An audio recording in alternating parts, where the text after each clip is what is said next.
Robert ShedLog for Sunday the 11th of October 2020. Hello, I'm Robert and welcome to my shed, and this week I have a 10-point list on how to set up a workshop. Number 1, you want space.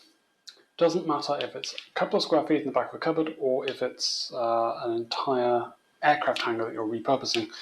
You need some amount of space that needs to be dedicated to being the workshop, otherwise you won't use it. You'll use it for something else. That's human nature, I'm afraid. Multi-purpose spaces don't quite work. That's why even though I have two things in this room, I have a dividing line on the floor, and this side is the workshop. That's all it is. Number 2, doors. The bigger your spaces, the bigger things you can make, but that means nothing if you can't take them outside.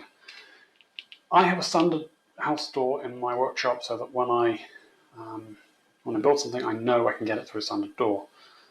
But don't build something you can't take outside unless it's only ever going to be in the workshop, like a workbench. Number 3, lighting. Now, I apologise to anyone who gets motion sickness, but I'm just going to tilt the camera up for 3 seconds. 1, 2, 3. Focus again. Lighting is critical. You need good solid lighting. LED lights are incredibly cheap to run. Without good lighting, you won't see the shadow of the marking lines that you cut. And also, if you have power tools around, you could very easily miss a button or pull a cable or something because you don't see it in the dark. It's a really good idea to keep everything light and spaces clear. Number 4, you need a bench. This is my bench. There's a whole section of videos of me making it. The bench is very simply a way of holding the work still so you can use both hands on it. It can be a shelf attached to the wall, it can be a big elaborate structure. If it's not fixed down, you want it to be heavy so it doesn't move around too much. Number 5, work holding. Your bench should have less than 3 vices. Any more get in the way. Having flat sides that are open that you can put clamps onto is really handy. The number of times I've clamped a piece of work to the top of my bench, just like that. These things are really, really fast these days and really easy to use. So as clamps, you have dogs. You pop a dog in, you put the piece of work up to it. I can now plane this down here, as long as it's down low enough, it's over there. And these, literally, they're just bits of wood with a bit of dowel with a springy thing in. So they hold onto the workbench. They call these ball catchers. So we're looking to buy one. Hold fast. There's a few of these around, some are better than others. You pop them in, you whack them with a mallet. They stay put. You now can't move anything. Whack them this way, they pop out again. They're noisy. They are fast. They're a little bit temperamental. They can come loose, which is a bit annoying. But when they hold firmly. And they'll also go right back to the 14th century, and they're beautiful things to use that much history. Number 6, saws. Well, there's some way of cutting the wood. I like to keep a cross-cut back saw right next to the vise, because so many jobs need a cross-cut back saw. It can cut any straight line. You can cut down the wood with a cross-cut saw. You can't cut across the wood with a rip saw, but you can cut down with a cross-cut. Not as fast. But the fact that it's right here means I can just grab it when I want to work on something. Again, you will want a rip saw because doing big cuts, you need a saw that's a bit faster. Some people prefer faster saws, some people prefer finer saws. You might want a coping saw or a fret saw to cut bottoms of slots and things. You may want power saws. A table saw is great for cutting wood down the grain. Chop saw is great for cutting across the grain. Miter saws can do wonderful things with angles, provided they're properly calibrated. I have nothing against power tools, by the way. I don't use them because I don't have a lot of space. Each power tool should have its own dedicated station. 7, chisels. Now, there are a few different types of chisel, but they fall into two main categories. There's the mortise chisel, which has a nice thick face and is very strong and rigid, so you can use it to pry up material.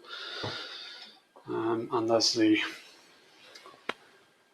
dovetail chisel, which has slanted sides. It's a bit thinner. You can use that to get right into the corners. These chisels are old.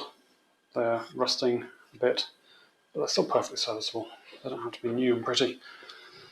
And you can use those for any woodworking job at all. All woodworking jobs use chisels. Metalwork, forget it. But woodworking, you can make any cut with a chisel. You can make any. If you want to know how to make a really weird joint, use a chisel. Saws can help speed things up, but chisels will get it there every time.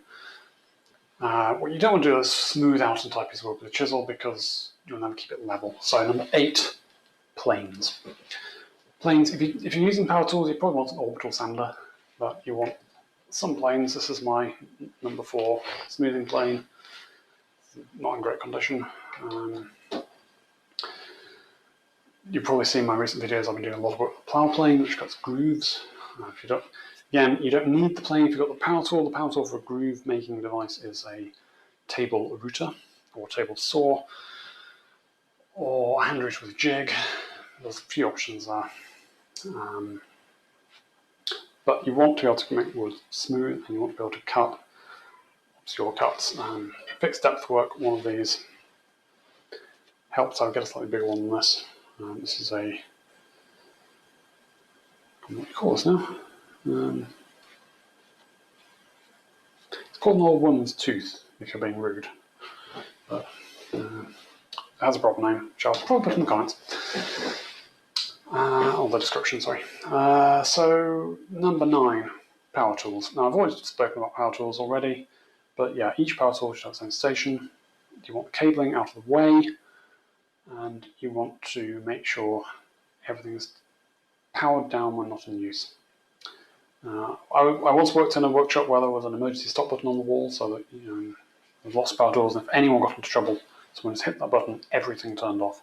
That's great if you're in a teaching area. You probably don't need it if you're on your own workshop where you can turn each individual thing on and off.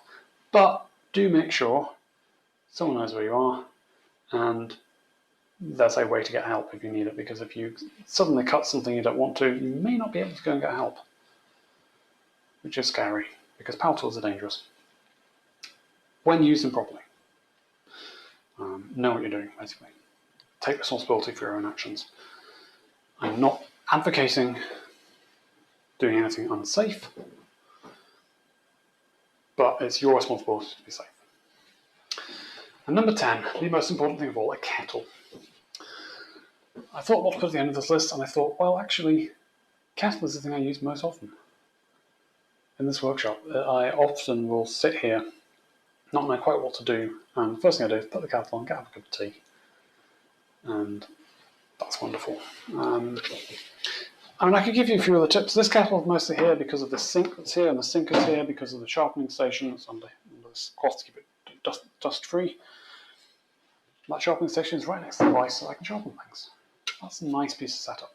You want tool storage. You want tools to be next to the bench, so you don't have to go across the workshop to get a tool.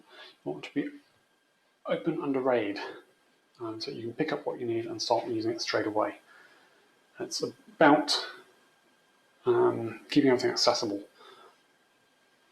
Best use of space is a secondary consideration. I have these leaves that can store lots of tools in a very short, small space. I didn't do anything up there because I would need to get a set of ladders out to go up there, and that's a pain. I have this up here, that's just a water butt for the sink. That has to be high up because otherwise gravity doesn't work. But again, it's thinking carefully about where you put things. So those are my tips for setting up a workshop. I hope that's of some use. If you have any other tips, please put them in the comments. And yeah, I'll hopefully see you next time for more shed action. Until then, ta-ta!